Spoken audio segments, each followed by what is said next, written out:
கிரியாஸின் அதிரடி ஆடி சேல் 70% வரை தள்ளுபடி. கிரியாஸ், இது நம்ம ஃபேமிலி. மாண்புமிகு எதிர்கட்சி தலைவர் அவர்கள். மாண்புமிகு பேரவைத் தலைவர் அவர்களே, தொகுதி மறுவரையறை டீலிமிட்டேஷன் அப்படிங்கிற பேர்ல எக்காரணம் கொண்டும் நம்முடைய தமிழ்நாடு பாதிக்கப்படக்கூடாது என்பதுதான் எங்களுடைய உறுதியான நிலைப்பாடு. அது மட்டும் இல்ல, தற்போதைய மக்கள் தொகை கணக்கெடுப்பு அடிப்படையில் புதுசா டீலிமிட்டேஷன் கொண்டு வந்தா அது எவ்வளவு பெரிய ஆபத்தாக அமையும் அப்படிங்கறத இந்தியாவுக்கே முதலா சொன்ன இயக்கம் எங்களுடைய திராவிட முன்னேற்ற கழகம், எங்களுடைய தலைவர் அவர்கள் தான். இந்த விஷயத்துல எங்களுடைய கழக அரசு எடுத்த பல்வேறு நடவடிக்கைகளை இங்கே பேசிய அமைச்சர் பெருமக்கள் உட்பட பல்வேறும் இங்கே பதிய வச்சிருக்கிறாங்க.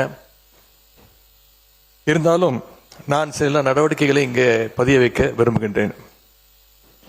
டீலிமிட்டேஷன் சொல்லி தமிழ்நாட்டுடைய எம்பிக்கள் சீட் எண்ணிக்கையை குறைக்க அனுமதிக்க மாட்டோம். தமிழ்நாட்டுக்கு தற்போதுள்ள ரெப்ரசன்டேஷன் விதிகாச்சாரம் குறையக்கூடாதுன்னு இதே சட்டமன்றத்தில் 2024 பிப்ரவரி மாதம் அன்று தீர்மானத்தை நிறைவேற்றியவர் எங்களுடைய கழக தலைவர் அவர்கள், அப்போதைய முதலமைச்சர் அவர்கள்.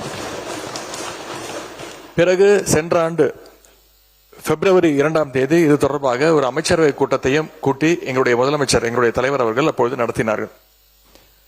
அந்த கூட்டத்தினுடைய முடிவின் எடுக்கப்பட்ட அடிப்படையில் சென்ற ஆண்டு மார்ச் மாதம் 5 எங்கள் தலைவர் தலைமையில் ஒரு அனைத்து கட்சி கூட்டமும் கூட்டப்பட்டது.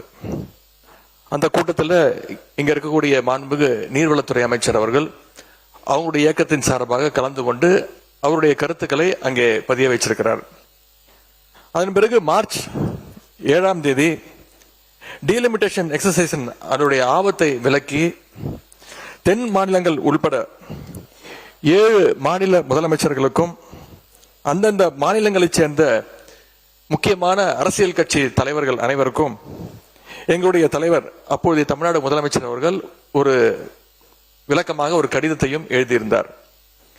பின்பு மார்ச் 22 ஃபேர் டீலிமிட்டேஷன் என்ற தலைப்பில் 5 மாநில முதலமைச்சர்கள் மற்றும் இந்தியாவுடைய மிக முக்கியமான 10க்கும் அதிகமான கட்சிகளை சேர்ந்த முக்கிய தலைவர்களை கொண்டு ஒரு ஜாயிண்ட் ஆக்ஷன் கமிட்டி கூட்டத்தை எங்களுடைய தலைவர் அவர்கள் சென்னையிலே நடத்தினார்கள். அந்த கூட்டத்தில் இந்த டீலிமிட்டேஷனுடைய பாதிப்புகளை நான் தான் பிரசன்டேஷனாக கொடுத்தேன்.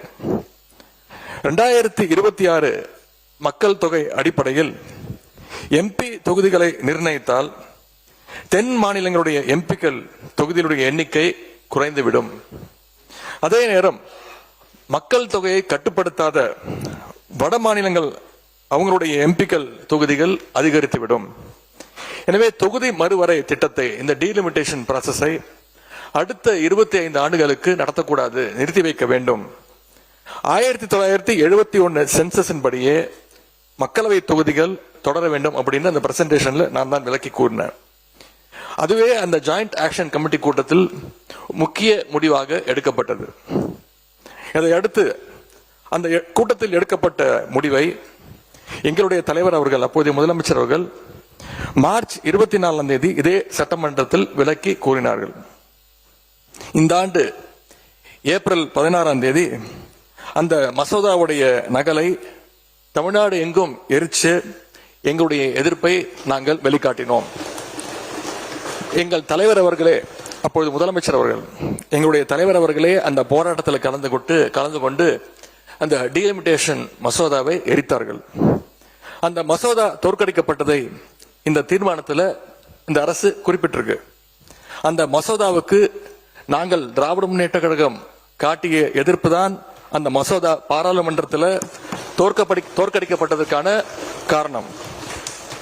இந்த சூழல்ல டீலிமிட்டேஷன் சட்ட திருத்தத்துக்கான மசோதாவை ஒன்றிய அரசு மீண்டும் கொண்டு வரக்கூடும் என்று எதிர்பார்க்கப்படுகின்றது.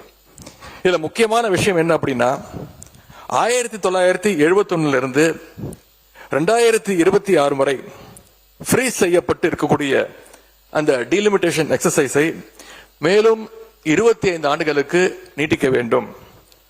அதற்கான புதிய சட்ட திருத்தம் இந்த ஆண்டு வரலன்னா 2027 மக்கள் தொகை அடிப்படையில் எம்பிக்கள் தொகுதிகள் நிர்ணயம் செய்யப்படுவதற்கான வாய்ப்பு ஏற்பட்டுவிடும். அப்படி செய்யறதுக்கான அதிகாரத்தை அரசியலமைப்பு வழங்கியிருக்குன்னு சட்ட வல்லுநர்கள் தொடர்ந்து கூறி வருகிறார்கள். திராவிட முன்னேற்ற கழகத்தை பொறுத்த வரைக்கும் 33% மகளிர் இடஒதுக்கீட்டை நாங்கள் முழுமையாக ஆதரிக்கின்றோம், வரவேற்கின்றோம்.